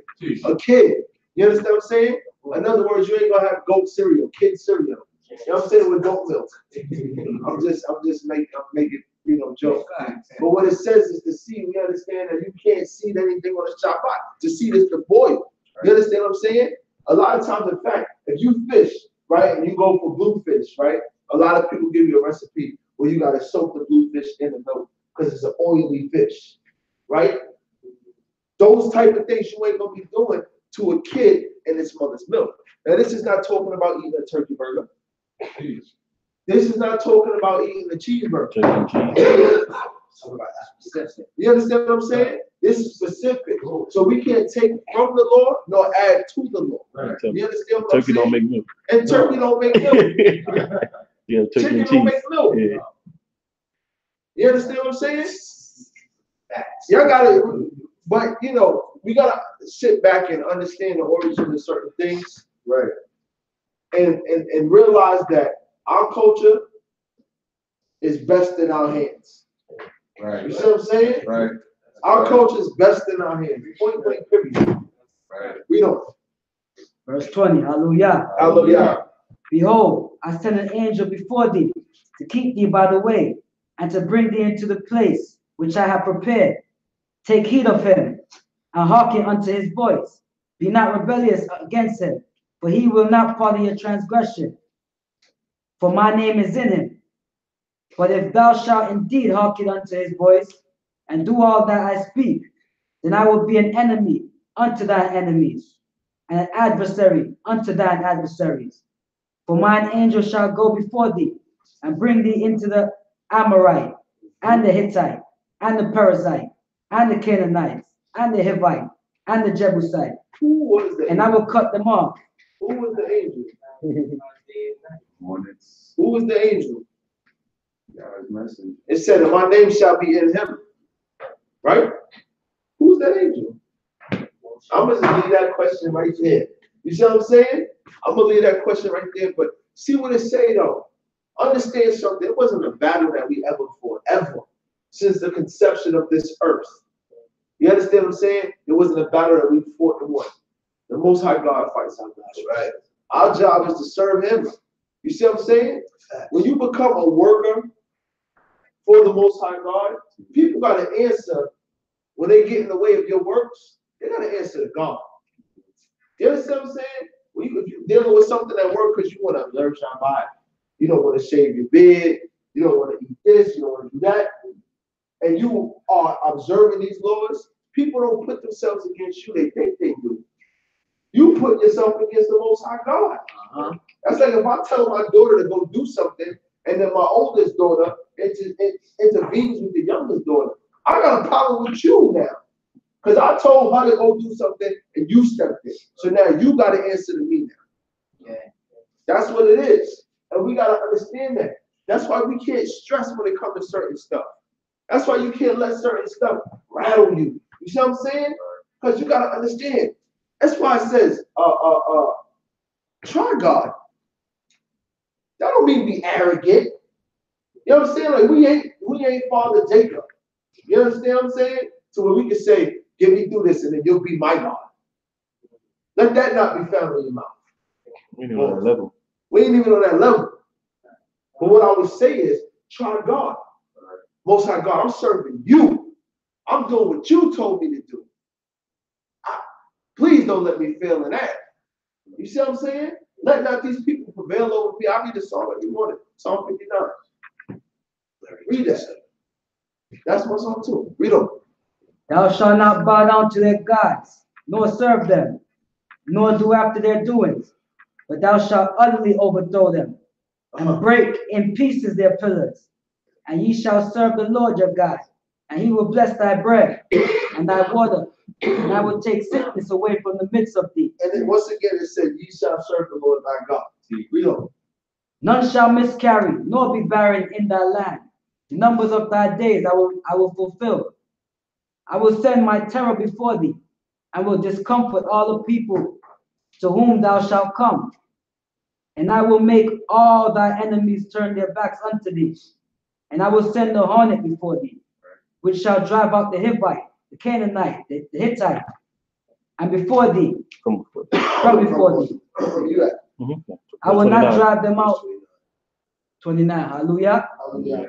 I will not drive them out from before thee in 1 year, lest the land become desolate, and the beasts of the field multiply against thee.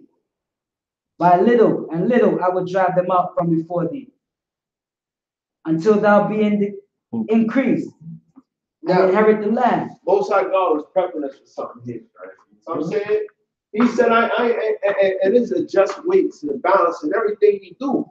You see what I'm saying? He said that I'm not going to just get rid of them like this. You see what I'm saying? So that the beasts of the field overtake the land and now you get into the land and that be your problem. You see what I'm saying? He said, little by little, as you increase, will I remove them. You see how the Most High God works? Let's flip script real quick. How much less us here in this land right now? Don't you think the more that we increase in wisdom, knowledge, and understanding, don't you think the more that we increase with waking our people up, the Most High God is going to displace those people? But why would he do the land a disjustice by removing those people from that land, and now the land is barren? And we ain't ready to get up in there. You see what I'm saying? That's why we gotta be careful with putting the cart before the horse. Most High God know what he's doing. Focus on you. Your fight is to get right. Our fight in this portion was to get right. In this portion, and in Shemot, Numbers, Leviticus, Deuteronomy, our job was the refining moments. Our job was to get right. Even all throughout our history, what you think the prophets came to say? Get right. Or this will happen. Get right. Or that will happen. So why do we seem to think that this isn't our thing, our responsibility here and now? Why would it change? Because we in 2019? No. Your fight is in getting right with God. And the more and more we get right, he's going to displace those people. You ain't got to worry about that. You just step on the field just to be there. Because God tell you, you know what I'm saying? It's a witness. That's exactly. Thank you. That's exactly what you do. We know. And I will set thy borders from the Red Sea even unto the sea of the Philistines, and from the wilderness unto the river. For I will deliver the inhabitants of the land into your hand, and thou shalt drive them out before thee. Thou shalt make no covenant with them, nor with their gods. They shall not dwell in our land, lest they make thee sin against me. For thou wilt serve their gods, for they will be a snare unto thee. I'm gonna just say this, right? Make no covenant with them. Just remember that. Remember that. That was relevant then, and this is relevant now. To the people who are in our land. And I'm gonna leave it like that. I'm not gonna get too in depth and detail. You gotta know what I'm talking about. If you don't, make no covenant with these people. Don't follow these people. You know why? Because they all interject. They put their culture because they can't help it. You know what I'm saying? They can't help it. They turn around and they put their culture and everything that they do. It's in them. Chief Dawid said it all the time, right? What did he say? It's in them. Why do you think? Right? Look up this object when y'all get a chance. All right? Look up that object when you get a chance. I know what that is, right? Dreidel. That's a dreidel. Look up that object when you get a chance. That's not from my culture. That's a what? Dreidel. Look that up when you get a chance. Look up the origin of such a thing. And this is just a small example. This little guy right here is just a small example how they can't help but to put their culture in ours. Make no covenant with them. They're going to, because they cannot help it. They are going to cause you to sin against your God and serve their God any way they can. And they don't even realize it. They think that they serving Hashem, but you can't serve Hashem the way that you want to serve him. You serve him the way that he told you to serve him. You see what I'm saying? So don't take from or add to. You can't put a fence around something. How you putting a fence around something that's for everybody? Right. That's like me putting a fence around my fields and the corners up for cleaning. Right or wrong? I rest my case. And unto Moshe, we in chapter 24. And unto Moshe, hallelujah. And unto Moshe he said, come up unto the Lord, thou and Aharon, Nadab and Abihu, and 70 of the elders of Israel, and worship ye at afar off. And Moshe alone shall come near unto the Lord, but they shall not come near, neither shall the people go up with him. And Moshe came. Man. And respect. You understand what I'm saying? You see, that was a separation right there. Right? That was a clear-cut separation from Adon Moshe, may his memory be blessed, and us. You ain't him. And be mindful of that. When you have leaders and people, and don't get it twisted, I'm not saying that our leaders of today are on the same level as Adon Moshe. I'm not saying that. But when people dedicate their life and put it all on the line, and for the service of the Most High God, right, don't for 1 second think that you're on the same level as them. Right. Because you got a little bit of intellect when you feeling yourself. Don't do it. And in this portion, you see, this is what that was being highlighted. Moshe, Adon Moshe is going. Y'all fall back. Because y'all don't want this smoke. Because believe you me, there are things that come along with that. Everything look good. Leadership look good. Positions, titles, all that stuff look good when you chilling. Until you got to sacrifice time away from your family, your money. You understand what I'm saying? When you got to make these sacrifices, you got to step up and step in a time of need. Then it don't look good anymore. It don't look good anymore. That's why those type of people are respected the way that they are. It's because of what they do, what they put in, their level of dedication. It's unmatched. So don't get it twisted. There's a separation there. And I'm not saying that you can't work hard and dedicate yourself to get to that level. But the key to it is it's a process. It's a process. You just walk in and be like, oh, that's who he is? Well, I'm going to step out and start my own, and that's who I'm going to be. It's a process. You know what I'm saying? Let's bring the respect into the matter. You know what I mean? You know, And Moshe came and told the people all the words of the Lord and all the ordinances, and all the people answered with one voice and said, all the words which the Lord hath spoken will we do. And Moshe wrote all the words of the Lord and rose up early in the morning and building an altar under the mount and 12 pillars in according to the 12 tribes of Israel. And he sent the young men of the children of Israel. Just so you know, not to cut you off, those 12 pillars are in existence to today. At the foot of that very same mountain in Saudi Arabia. There's a whole documentary on YouTube about it. Look it up. Yeah. Look it up. What? Those 12 pillars, even the rock that Adon Moshe smoked to cause the water to flow out of, is there. Right. It's split, and it's not split like something fell or cracked it. It's split with water erosion. It don't make sense that there's a rock here that water just so happens to come out specifically between the middle of that. These things are left on record. You see, cause heaven and earth to witness against you. Right. These things are still here today. You know. And he sent the young men of the children of Israel who offered burnt offerings and sacrificed peace offerings of oxen unto the Lord. And Moshe took half of the blood and put it in basins, and half of the blood he dashed against the altar. And he took the book of the covenant and read in the hearing of the people. And they said, all that the Lord has spoken will we do and obey. And Moshe took the blood and sprinkled it on the people and said, behold, the blood of the covenant, which the Lord hath made with you in agreement with all these words. Then went up Moshe and Aharon, Nadab and Abihu, and 70 of the elders of Israel, and they saw the God of Israel, and there was under his feet the like of a paved work of sapphire stone, and the like of a very heaven for clearness. And upon the noble and the children of Israel, he laid not his hand, and they beheld Yah, and did eat and drink. And the Lord said unto Moshe, come up to me into the mount, and be there, and I will give thee the table of stone, and the Lord, and the commandments which I have written, that thou mayest teach them. And Moshe rose up, and Yahshua his minister, and Moshe went up into the mountains of Yah, and unto the elders he said, tarry ye here for us until we come back unto you. And behold, Aharon and Hur are with you. Whosoever hath a cause, let him come near unto them. And Moshe went up into the mount, and the cloud covered the mount, and the glory of the Lord abode upon Mount Sinai, and the cloud covered it 6 days.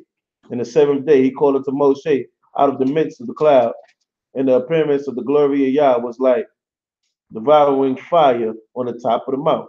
and in the eyes of the children of Israel. And Moshe entered into the midst of the cloud and went up into the mountain. Moshe was in the mountain 40 days and 40 nights. Hallelujah. Hallelujah.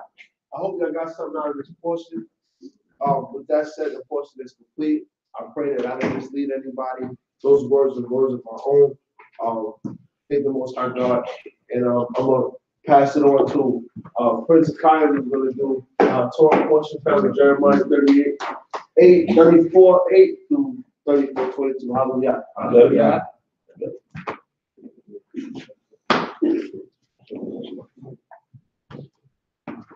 Shalom, everybody. Shalom. Shalom to the family of mine. First and foremost, I want to give all praises to the Most High God, God of our forefathers, Abraham, Isaac, and Jacob. Hallelujah. Second, I want to give all due respect to the leader and founder, Shema Israel. Anasi Gadol, to Paul Ben Tabulu. I want to also give due respect to second in command, Prince Nat Ben Tabulu. And last but not least, I want to give all due respect to the leader of SOG, Chief Nat Ben Lewis. Prince Nat, excuse me, Prince Nat Ben Lewis. Hallelujah. Hallelujah. Okay, so we're going over the Torah portion for this week, Mishpatim, which our brothers have brought forth excellently. And my portion for today will bring the half Torah, which is found in the book of Jeremiah, chapter 34, verse 8 to 34, that's verse 22. And we're going to see here, reading the half Torah, how as I started reading and coming up, not just, being born in this way, but not just leaning on the understanding of my him and Abba, but me seeking the Creator, me seeking Yahweh for myself, for my life as a man.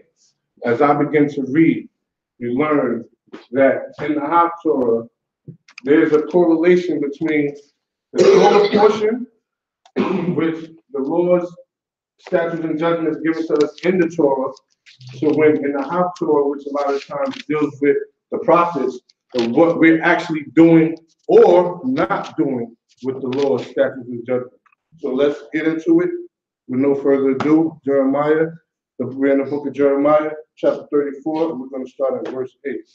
Hallelujah. Hallelujah. The word that came unto Jeremiah from the Lord. After that, the king Zedekiah had made a covenant with all the people that were at Jerusalem to proclaim liberty unto them. Okay, so we always want to have the understanding of who's talking and whose words is going forth. When we are bringing the Torah and we're bringing the half Torah, we're not the middlemen, but the word is coming from the Most High God, told us. We're messengers. And not to get it correct. These are not our words. We like the brother said, we're not doing our thing. This is the Most High's thing, and his judgments and everything is already set. Okay? So the word came from Yahweh to his prophet Jeremiah, who was to go speak to the king Zedekiah at the time, who was governing the nation of Israel, which is actually split in two right now, Israel and Judah.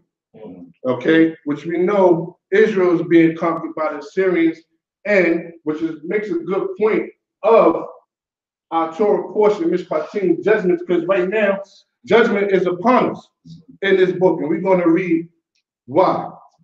So, what did the word say from the Most High to the prophet Jeremiah to King Zedekiah? What happened? To proclaim liberty unto them, that every man should let his manservant and every man his maidservant, being a Hebrew man or a Hebrew woman, go free, that none should make a bondman of them, even of a Jew his brother, and all the princes and all the people hearken, that had entered into the covenant, to let everyone his manservant and everyone his maidservant go free. Okay, so stop right there. So once again, just like our brother Chief Ishar just said, and Prince Nat, second in command, said, excuse me, said before that, prior to us receiving the laws, a lot of it has to do with how we treat one another. The Most High didn't, you know what I'm saying, say, oh, I want you to carry this rock over here to show me that you love me and praise me. Now, he said how we going to deal with each other. And our Prince this also just broke down too, that the laws that we were receiving coming out of Egypt, out of the house of bondage and being slaves, that how we were supposed to treat one another. So clearly for us to have to go into releasing our bonding and bonding as a nation, how do we get away from that? We're going to read and find out. And not to make bondmen of them anymore. They hearkened and let them go. But afterwards they turned and caused the servants and the handmaids, whom they had let go free, to return. Okay, so really quick, didn't we just hear when the laws was given to us and the nation said, all that you say we will do? Right. Didn't we just read in the, now that happened, and this is what I'm trying to show, the correlation between the Torah and the HaTorah. We are the same people, those same spirits, okay? And at the same time, the same way we needed a Father Moshe, so you go speak with the Father, is the same way now how we have our prophets who the Most High said, you know what, they speak well. Okay, so now he sends his prophets to us, and we telling them the same thing. We're going to do it. The same things that we said coming out of Egypt, we say again. So this is the type of people we are, and that's why when we read the Torah, we read the Tanakh, we're constantly speaking to the children, speaking to the children, speaking to them. We have to keep being told time and time again how to treat each other and how to be a nation. And what we are going to see and understand is that a lot of times our captivity is because of the way we treat each other. And ultimately, the way we disrespect the Most High God. Because second in command, Prince Nat, brought to us with the last week portion to show us that it is pleasing in the sight of the Creator when man and the nation of Israel is treating his fellow man the way the Creator wants us to. Okay? So when we get away from that, this is when judgments come. Okay. Let's continue. And brought them into subjection for servants and for handmaids. Therefore the word of the Lord came to Jeremiah from the Lord, saying, thus saith the Lord, the God of Israel, I made a covenant with your fathers in the day that I brought them forth out of the land of Egypt. Slika, see, this is what I'm talking about. Even the Father has to remind the prophet and us. I did this in Egypt. And this is the Torah portion that we're going over. These laws, statutes, and judgments, all these things you set up already. I did all of that. Can we actually read over that verse? Because I want to point over something. Go back to that particular verse. Thus saith the Lord, the God of Israel, I made a covenant with your fathers. The one before that. But afterwards they turned and caused the servants Who and does the that handmaids. sound like? Afterwards they turned. We said we're going to do what we already were supposed to be doing, but we got away from. But then we said, okay, we're going to do this. We're not going to keep our bonding, like our prince just said, after 7 years. We're not going to do this. We're going to let them go free. Because we got to understand, we are being besieged right now. And it is ordained that King Nebuchadnezzar of Babylon is coming through. It's coming through.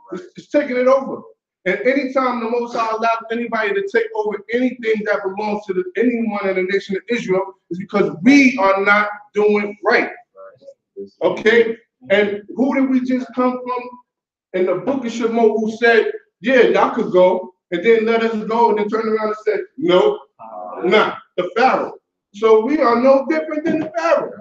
And this is how the Most High causes us to be a witness, not just for ourselves, but also what's going on around us, to show us how we deal. So if Israel wants to get out of America, Israel wants to get out of any bad situation, we need to look at ourselves and figure out, what am I doing wrong? What am I not doing? And as I learn my Torah is, hey, do more Torah. And that's why I love coming out with my brothers for Torah class and the street teaching. Do more Torah. We all want the blessings. Like Chief Yeshua said, we in the blessing game. Chief Prince Hezekiah. Hallelujah. Hallelujah. And that's what we're talking about. My brother. You know, we iron sharpen iron, and we stay on point. And that's what I'm trying to bring to you, so that we can be strong as a nation. Because it's not just him, it's me, all of us together. But it also starts at home. And it starts with me. I can't be here trying to tell y'all anything, and I'm not moving right within myself. Okay? So we right now in the land, but we moving no different than when we were slaves to the people who had us. And then the worst thing about it is they could look at us and be like, those not even my people. Right? But we do this to our own people. Okay, let's continue. Whom they had let go free to return, and brought them into subjection for servants and for handmaids. Therefore the word of the Lord came to Jeremiah from the Lord, saying, Thus saith the Lord, the God of Israel, I made a covenant with your fathers in the day that I brought them forth out of the land of Egypt, out of the house of bondage, saying. Right, the Most High got to remind us, because we what? We reneged on the deal. We sat there and said, all right, we're gonna comply. Forget the fact we ain't been doing it. That's why we getting besieged. But then we're gonna go back on our word. Come on, the Most High's not having that. How are we gonna say we're gonna let our bondwomen go? And that's for us as a nation to be getting right. And then in the same hand, we're gonna say nah. And let's read the repercussions of what happens when we do that. At the end of 7 years, ye shall let go every man his brother that is a Hebrew. This is not man's law, Israelite law. This is God's law. Continue. That has been sold unto thee, and has served thee 6 years. Thou shalt let him go free from thee.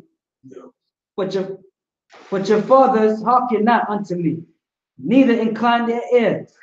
And you were now turned, and had done that which is right in my eyes, in proclaiming liberty, every man to his neighbor. So what the Father is saying is that these same laws, statutes, and judgments that he gave to us coming out of Egypt, where we are perfecting ourselves as a nation going into land, our forefathers, as we read earlier, said we're going to do it. But guess what? At some point, we fell off and we weren't doing it. Okay, and this is why, once again, we have the split of the kingdom, you have us being besieged by the Syrians, and this is all because of what we did to each other and how we disobeyed the Creator. But the Creator is telling us that even when I set these things up with your forefathers, like y'all the same people, because now they stopped doing it, and then y'all not doing it. But he said it pleased him when he saw that. Guess what? He said we're going to pick up and we're going to do it. That made the Father happy that we sat together to try to fix our situation of our downtroddenness. Because guess what? What's in the city of Jerusalem where we dwell right now? You got the Holy Temple. You got all. Do we want these things destroyed? Will we go, as the brother said earlier, Chief Bishop, will we go to praise the Most High God and have respect for and set apart? Okay. So why would the Most High allow that to be destroyed? Because we not doing right with it. All right. Let's continue. All right. And ye have made a covenant before me in the house whereon my name is called. But ye turn and profane my name. We do all the right things when we crying out and we need y'all help. We're gonna do this. That's like you messed up your foot, or you in some bad unbearable pain, and you like, y'all deliver me from this, or this trouble, or this bill, or whatever. And then as soon as you get out of it, you right back into the hoopla. You fall right back into it. That's what the Creator is saying, the type of people that we are. Let's continue. And cause every man his servant and every man his handmaid, whom ye had let go free at their pleasure, to return. And ye brought them into subjection to be unto you for servants and for handmaids. You know how that feels? Just on a smaller level. Let's just say when we are at work and we punch out at 4 o'clock and we're about to leave, and you leave and you out the door, and then the boss comes, oh, I need you have to stay late. Like, what? What are you talking about? I got kids to pick up after school. I may have an appointment. I may have another job. Anything. How you want to come and try to tell me what I have to do when I already did my time? Right? Let's continue. Verse 17, hallelujah. Hallelujah. Therefore, thus saith the Lord, ye have not hearkened unto me. Speak, I also want to bring about a part that some of these people, like our prince just said earlier, even though they may be downtrodden, they still human beings and they still within the nation. They may have family out there, or they may have built up something from the time of serving you, and they want to go and now lean on their own and do their own thing. How they going to feel when they think their freedom is at hand and they're leaving and they about to leave, okay? And then you tell them, nah, you got to stay. Where's the righteousness in that? Let's continue. Therefore, thus But we're saith the supposed to Lord. be the righteous nation, the nation that the people see and say, wow, I want to be blessed like them. Let's inquire to see what they're doing, and we bring them closer to the Creator. That's not making nobody want to join unto us. That's making people want to run away from us. If anything, look how we treat our own. That's what every nation in the world, even if you look at the place that we in, you know, all around the world, even though they say this is like the most powerful nation, people around the world be like, look how they treat their own people. Right. You know what I'm saying? But they still look at us like we're not part of them, but it's the mindset. This is what the people say when they look at a place like this. Like, say, how you gonna be world police when you got all this stuff going on inside your own place? Your own doors. It's the same thing with us as the nation of Israel. We out here trying to teach, tell everybody what to do, and we foul ourselves at some time.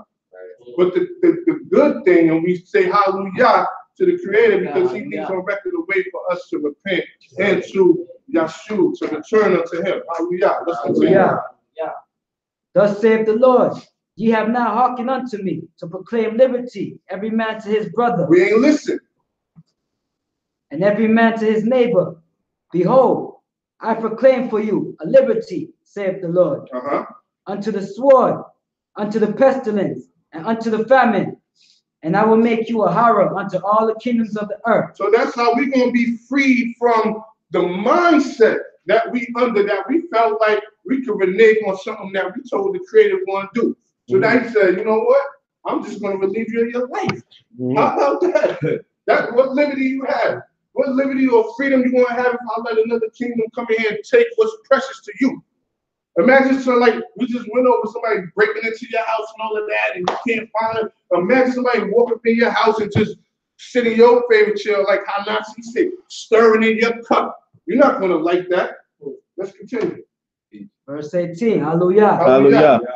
And I will give the men that have transgressed my covenant, that have not performed the words of my covenant which they made before me, when they cut the half in twine.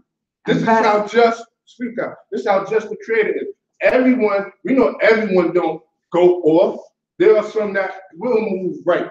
So the Creator is exact in His justice. So He said, I'm going to hold those men accountable. Okay? So don't think a lot of times here we do get clumped because we are a nation. So that's why we're supposed to be teaching each other and doing what we're doing, huddling up around the Torah. So, because we're no weaklings. That's how we want it. No weaklings. Everybody know law. But don't follow Moshe. So I wish all God's people were prophets. So that should be our plight. And we also know in the same book of Jeremiah where it came to him where the Father said, I'm going to do the new thing. If you're reading the new thing, put on the inside where man don't have to teach man, we're going to know what's up. Right? Let's continue. Okay. When they cut the calf in twain and passed between the parts thereof, the princes of Judah and the princes of Jerusalem, the officers and the priests, and all the people of the land that passed between the parts of the calf, I will even give them into the hand of their enemies. Yeah, we doing all of these rituals and all these things, fronting. That's what the Creator is saying. Okay? One of his most faithful servants, our father Abraham. Okay? When it came down to anything he needed to inquire the Most High, this situation actually goes back because it shows when we want to go to the Creator and we need an answer, something's bothering you in your life and things not going right. We're supposed to know that the Creator is not unto us. And if we don't feel like the Creator is not unto us, that's because He said our sins. So therefore, if we need an answer or something's not going right in your life, you're supposed to be able to pray to the Most High God. He said, commune with me on your bed. Talk to me. The Creator is constantly telling the nation of Israel, come talk to me, come reason with me, try with me. Even now we just read in the book of Shemot, I'm gonna come meet with you. Okay? Because he judged the heart, he said, yeah, you put them borders up, they not ready. But he didn't give us he told us the prerequisites to meet with him. Right? Stay away from your wives for 3 days. So why didn't we get ready? We had more than ample enough time to get ready. So that was on us. And that's what, and thank God that the Most High God is so gracious that he said, you know what, they do speak well. You know what I'm saying? But that's the same thing that we're going through right in these days and times right now with King Nebuchadnezzar right upon us. Okay? And we had a chance to get right. We could have saved ourselves. We could have saved the city of Jerusalem. We could have saved the temple. Okay. But we reneged on the Most High God. Okay? And again, what's good of doing all these practices and having everything down right? And, you know, if we're going to go right back to follow. That's like, you know what I'm saying, modern day now. If we're not doing right, we keeping Shabbat, then sun go down, we right back into the follow. We right, you know what I'm saying? It's the same thing. And that's why it seems like in 2019 and all the where we going, like, is it getting any better? And say, no, it ain't gonna get no better. It ain't gonna get no better till we as the nation get better. And we will change our surroundings. That's what Torah does. It will change your surroundings. It changes your life. So if things not going right, you have to do more Torah. So we told y'all, yeah, guess what? We fell off from doing this, but we're gonna do it. And then we turned around and said we're not gonna do it. So the Creator is telling you know what? I ain't standing for all of this. Y'all lying to my face, stand on my name, like Chris said. So now I'm about to deliver y'all into the hands of the enemy. And it's sanctioned by the Creator. Let's continue. Verse 20, hallelujah. Hallelujah. I will even give them into the hand of their enemies, Right? and into the hand of them that seek their life. Right. So And you then running from your enemies. Imagine that. You got beat and you know what I'm saying? You're a Hebrew Israelite and you out here in the street, you going up in Brooklyn, Queens, all of that. We in New York. And we out here not moving right. You think the Creator, when beef or mishaps come upon us, the Creator going to keep delivering us? And the first and foremost, I'm talking to myself always. But the Creator's not going to keep doing that. So we got to be mindful. When we tell the Creator we're not going to do something, or we're going to do it, to do it. Every time y'all wasn't with us, man, we lost. Right. Let's continue. We almost done. And their dead bodies shall be for food unto the fowls of the heaven, and to the beasts of the earth. Right. And Zedekiah, king of Yehuda, and his princes will I give into the hand of their enemies, Right. and into the hand of them that seek their life, Right. and into the hand of the king of Babylon's army that are gone up from you. Behold, I will command, saith the Lord, and cause them to return to this city, and they shall fight against it. Why would he cause them to return to the city? Because at that time when we said, when the word came from the prophet Jeremiah, they said, we're going to do it. And they also said that pleased the Creator. So he was going to hold it back. Because the Creator said, all souls are mine. I rule in the affairs of the hearts of kings and all of that. Then King Nebuchadnezzar was sanctioned by the Creator. Right. So if the Creator said go left, we're going to go left. Okay. Which again, like I started out with the correlation of how Torah to the Torah, because we see he also did that to Pharaoh. He kept hardening his heart and he caused them to think, oh, they trapped up against the water, now we got them. This is the Creator. If the Creator wants you to go left, you're going to go left. He said go right, you're going to go right. Like, oh, I did that. Yeah. You know what I'm saying? So the Creator's going to use what's within you, good or evil. So you got to choose a side. Like Father Moshe drew that line, all for y'all on this side. You got to choose a side. Okay. Let's continue. Finish this out. Behold, I will command, saith Yah, and cause them to return to the city, and they shall fight against it, and take it, and burn it with fire. And I will make the cities of Yehuda a desolation, right, without inhabitants. This is like our last stronghold. You know how this is like our last. And Yah was about to have pity on us, or mercy on us. We go, you know what? They love it so much. This is their reverence in this place, the temple. All right. But we just couldn't hold up our end of the bargain. And this just seems to be the nation of Israel problem. We don't uphold our end of the bargain. But not only that, we tell the Creator we're going to do it. So it's like who we fooling? We're not fooling the guy who sat there and had the conversation, giving the law to Father Moshe, and also said, get down there to these people. They building a cabin. Who we fooling? The God that's the God here and the God there, the past, present, and the future, right? Who we fooling? Let's close it out. Oh, that's it? Hallelujah. Slika hallelujah. Still got, he want to do the last one, the last? Oh, you got it? Yeah. You gonna read it? So, This is Jeremiah 33, 25, verse 26. 25. It says, thus says Jehovah, as surely as I have established my covenant with day and night, the laws of heaven and earth, so I will never reject the offspring of Yaakov and my servant David. I will never fail to take from his offspring rulers for the descendants of Abraham, Isaac, and Yaakov. Indeed, I will restore their fortunes and take them back in love. Okay, hallelujah to that. Hallelujah. We thank the Most High God because He's letting us know that even as a nation that don't seem to get it right, like how Nasi says, in our righteousness, the Most High is letting us know, as long as there's a day and a night, there's going to be a day and a night forever. Why? Because that's the Creator's creation. That's right. Okay, so as long as, man, we can't we can't tell the day to be night and tell the night to be day. So therefore, the Creator is saying basically, unless you can do that, I'm going to always ride for my people. Right. And not only am I going to ride for my people, I'm never going to allow an outsider to rule over them. Teach. And that's more important too. Teach. Okay, because we should know how it feels. We was ruled by the Egyptians. We went in there, one man's family, everything was all love, and the next thing you know, boom, we being invaded by the Egyptians that wasn't even the real Egyptians that we was in league with and doing business with. And now we getting ruled with rigor. Okay? They took away the straw. We had to make more bricks, more quota. This is what a people who don't like you, don't owe you nothing, this is what they're going to do to you. And in all actuality, this is why the Creator looked at us crazy, like we want a king, even if it was because we already had a king, the Father. Right. We got to get out this tangible thing. We got to realize the Creator is not us all the time, and He's watching us. And as long as we wake up every morning with the breath of life in us, the Creator's in us. He's with us. Right. And like our brother say have no death, no delight and pleasure in the death of the wicked. He wants everybody to return and to turn from their wickedness.